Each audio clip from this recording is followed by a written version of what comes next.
ในปัจจุบันข้าพเจ้าจะบอกทานเกี่ยวกับวิธีการลงทะเบียนใน1 เคมได้อย่างง่ายดายและไวจากอุปกรณ์ใดหนึ่งเพื่อให้ได้รับผลกำไรใหญ่โดยการพนันกีฬา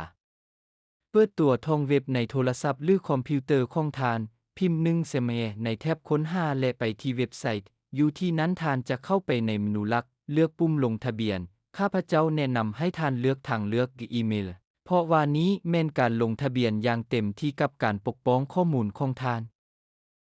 ในที่นี้ทานเลือกประเทศสกุลเงินภาคพื้นใส่ที่อยู่อีเมลของทานชื่อนามสกุลและเบอร์โทรศัพท์สำหรับการปกป้องสร้างรหัสผ่านที่เข้มแข็งและใส่รหัสโปรโมชั่นย้อนซึ่งให้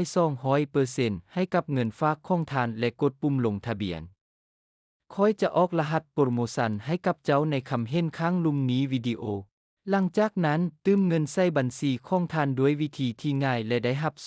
200% ในเงินฝากครั้งทำอิฐของทาน